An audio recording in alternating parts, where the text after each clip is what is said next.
Korban warga Jalan Karawisi ini meninggal dengan luka lebam di sekujur tubuhnya. Anak tertua korban mendapat informasi dari ayahnya jika ibunya masuk rumah sakit sejak 2 hari lalu akibat kecelakaan lalu lintas. Namun anak korban mencurigai dengan kondisi luka korban. Korban meninggal dunia di Rumah Sakit Bayangkara Makassar setelah dirujuk dari Rumah Sakit Plamonia.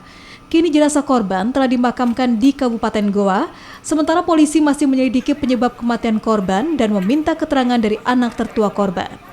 Hingga kini keberadaan suami korban belum diketahui. Awalnya dia bilang suaminya tabrak lari ya. Tabrak lari. Iya. Tapi saya tidak yakin kalau dia ditabrak lari karena tidak ada luka gores, cuma lebam saja. Kayak kena benda tumpul. Nanti sudah di rumah sakit baru minta sama anak-anaknya. Tahu sama anaknya ya. Terus suaminya sendiri sampai sekarang di mana?